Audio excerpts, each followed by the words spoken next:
Olá, pessoa, seja bem-vindo, seja bem-vinda a mais uma unidade. A gente vai falar nessa unidade sobre estatística, tá? É um assunto que, mesmo que a gente não seja matemático, mesmo que a gente não produza uma determinada pesquisa, é um assunto que a gente vira e mexe e encontra por aí, né? Seja através da mídia, com a apresentação de resultados de algumas pesquisas, ou mesmo lendo um artigo científico, né? Independente da situação, entender como que a estatística funciona, como que a organização e apresentação desses dados funciona, pode nos ajudar tanto para resolver um exercício, resolver uma situação, um problema, quanto para desenvolver um senso crítico em relação àquele resultado que está sendo apresentado para a gente, porque a apresentação de um resultado, ela é apenas uma leitura dos dados brutos, ok? Então, quanto mais a gente entender o processo, mais a gente consegue questionar e avaliar um determinado resultado, tá? E isso é muito saudável para a gente. Bom, o que eu poderia dizer de maneira introdutória é que, primeiramente, o estudo estatístico poderia ser dividido em três partes, que seria a amostragem, a análise descritiva e a inferência estatística.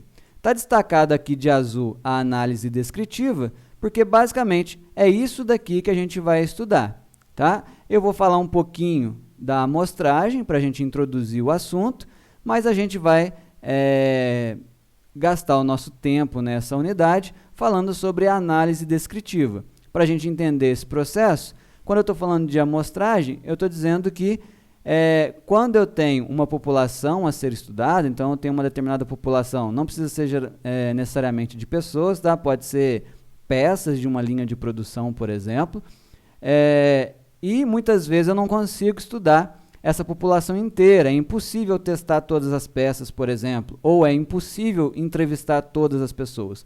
Portanto, é importante definir uma maneira ideal de selecionar uma amostra, né? Selecionar alguns elementos, alguns objetos, alguns indivíduos daquela população, tá? É importante que essa amostra ela seja significativa e representativa, ou seja, que de fato uma verificação, né, em determinada característica daquela amostra possa significar de fato alguma coisa em relação à população inteira e que ela seja representativa, ou seja, que o resultado que eu obtenho ali não tenha um viés por uma ou outra característica da amostra, né, em detrimento da característica da população inteira. Daqui a pouco eu dou um exemplo para isso ficar mais claro. E na amostragem eu vou definir as minhas variáveis, né? Variável, o que a gente vai chamar, são características que eu quero avaliar daquela população e nessa amostragem eu vou fazer a coleta de dados. Feito a minha coleta de dados, vem a parte que a gente vai estudar mais ao longo da unidade, que é a organização desses dados. Então, eu vou construir tabelas, eu vou construir gráficos, eu vou fazer algumas medidas, tá? Na nossa unidade, a gente vai chamar de medidas de tendência central e medidas de dispersão. A gente vai estudar algumas medidas de tendência central, que vão dar uma característica sobre a nossa amostra, né? sobre os nossos dados, e uma medida, basicamente uma medida de dispersão, que vai também dar uma característica sobre a nossa distribuição de dados, ok? Bom, e aí, por fim, eu tenho a inferência estatística, que é, a partir, né, da análise dos dados, modelar uma determinada situação, teoricamente, ou fazer previsões, ou caracterizar uma determinada população a partir do que se obtém da amostra. Para a gente ter um exemplo claro aqui, um exemplo simples de como esse processo se dá, por exemplo, a gente tem o clássico exemplo da pesquisa de intenção de votos, né? A gente sabe como isso funciona, porque isso está muito no nosso cotidiano, pelo menos de 2 em 2 anos aí, né? Então, o que acontece? Não dá para entrevistar todo mundo, porque se eu entrevisto todo mundo sobre a intenção de voto, eu, na verdade, estou praticamente fazendo já a eleição, né? A eleição entrevista todo mundo que está votando. Então, eu vou selecionar algumas pessoas para fazer a pergunta de intenção de votos. Então, é importante, por exemplo, que eu selecione pessoas de diferentes classes sociais, diferença de sexo, de gênero, tudo isso para que eu tenha uma amostra representativa da minha sociedade. E aí, eu feita essa amostra, eu faço a pesquisa, e aí eu apresento essa pesquisa em tabelas, em gráficos, né? A gente vê isso nos noticiários, falando sobre as intenções de voto. Com essa amostragem, com essa apresentação, com uma determinada margem de erro que tem a ver com a amostragem, eu vou prever o resultado da eleição. Então, embora com alguns não acertos, é bastante confiável a previsão de uma pesquisa de intenção de voto. Então, o que faz é exatamente esse processo. Tudo bem? Então, nesse primeiro momento introdutório, a gente vai só aprender alguns nomes. Então, vamos lá tentar entender um pouquinho mais como isso funciona. Então, imagine que eu tenho uma determinada população, uma cidade, por exemplo, ou uma linha de montagem de uma determinada fábrica que tenha tantas peças. É impossível testar todas as peças. Eu quero saber se as minhas peças estão saindo perfeitas ou estão com algum defeito. Ou eu quero fazer uma pesquisa de intenção de voto de uma determinada população. O que eu tenho que fazer é selecionar uma amostra dessa população. Eu não consigo fazer a entrevista para a população inteira. Portanto, eu vou tentar selecionar uma amostra. Quando eu falo de amostra representativa, por exemplo, se eu estou fazendo uma pesquisa sobre machismo, por exemplo, e a população tem metade homem, metade mulher, não adianta eu selecionar uma amostra apenas com homens. E aí a minha resposta, o resultado da minha pesquisa, ela está tendenciosa, ou seja, ela não representa de fato a minha população. Então, uma amostra representativa, ela vai estar estratificada de acordo com as características da minha população. Se minha população tem mais mulheres, por exemplo, é importante que a minha amostra tenha mais mulheres. Enfim, esse tipo de critério tem a ver com a amostragem, que é uma coisa que a gente não vai se ocupar muito nessa unidade. A gente vai falar sobre a organização dos dados, que é a estatística descritiva, ok? A análise descritiva. Então, o que acontece? Aqui, nessa amostra, existem indivíduos, existem objetos, tá? Então, cada elemento aqui da minha amostra, eu vou chamar de indivíduo ou objeto, beleza? Então, cada um desse aqui é um indivíduo ou objeto.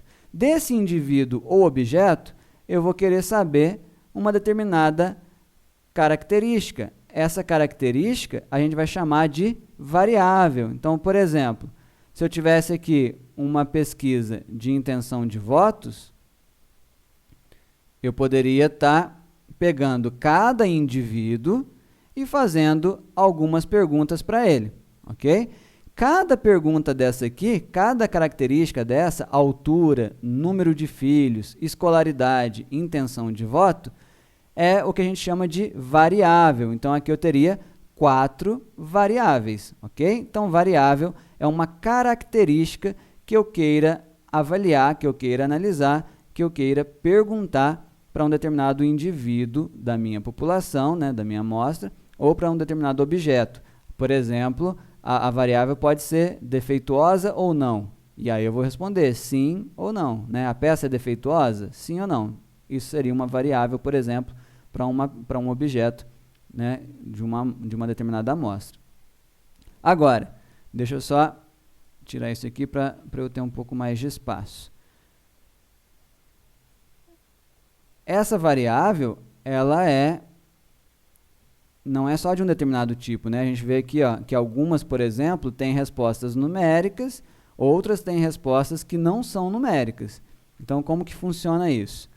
Dado uma variável, a gente vai ter duas opções, né? Como eu acabei de comentar. Ou vai ser numérica, ou não vai ser numérica. A gente vai dizer que a nossa variável pode ser quantitativa, ou a nossa variável pode ser qualitativa. Quantitativa, por exemplo, altura e número de filhos, porque são variáveis cuja resposta é um número, ok? Ou ela pode ser qualitativa, aqui no caso escolaridade e intenção de voto, quando a resposta ela não é numérica, ok? Independente disso, a gente diz que cada resposta aqui para uma determinada variável é o valor dela. Ok? Então, aqui eu tenho, por exemplo, para o entrevistado B, o valor da altura é 1,83, o valor do número de filhos é 0, o valor da escolaridade é médio e o valor da intenção de voto é Beltrano. O que eu estou dizendo é que o valor pode ser quantitativo, ou seja, de fato numérico, ou um valor qualitativo, que é apenas uma característica, uma categoria, um nome de um candidato ou a escolaridade, por exemplo. Ok? Mas, mesmo quando é quantitativa, existe diferença. Quando ela é quantitativa, eu posso dizer que ela é discreta ou contínua. A variável quantitativa discreta é aquela cujos valores são obtidos por contagem ou representadas por elementos de um conjunto enumerável, ou seja, que a gente vai associando ao conjunto dos naturais. Ok? Já a variável quantitativa contínua são aquelas cujos valores são obtidos por mensuração e pertencem a um intervalo real. Então, os valores eles podem assumir qualquer valor real num determinado intervalo, por exemplo, idade, altura e salário. Ok? O que eu quero dizer com isso? Número de filhos, eu só posso ter 0, 1, 2, 3, ou seja, é associado ao conjunto dos números naturais, é uma contagem. Eu não tenho 1,5 filhos, ok? Eu vou pulando de uma quantidade para uma outra quantidade. Quando há esses saltos, né, homogêneos, eu vou dizer que a minha variável é uma variável quantitativa discreta. Agora, a altura, eu posso assumir qualquer valor aqui entre 1,65 e 1,83, né? Aí só vai ter uma limitação do meu instrumento de medida, mas a princípio eu posso assumir qualquer valor real entre um valor e outro. Então, quando a minha variável pode assumir muitos valores aqui intermediários, eu vou dizer que a minha variável é uma variável quantitativa contínua, ok? Agora, sendo qualitativa, eu também tenho duas opções. Ou ela é qualitativa nominal, ou ela é qualitativa ordinal. O que significa isso? Ela vai ser nominal quando, por exemplo, aqui, intenção de voto, fulano, beltrano, fulano, cicrano. Quando não há uma ordem natural entre as respostas, ou seja, eu não posso dizer que um candidato é melhor ou pior do que o outro, em princípio, quando eu estou fazendo uma pesquisa imparcial. Portanto, não havendo ordem entre as respostas, eu vou dizer que a minha variável qualitativa é nominal.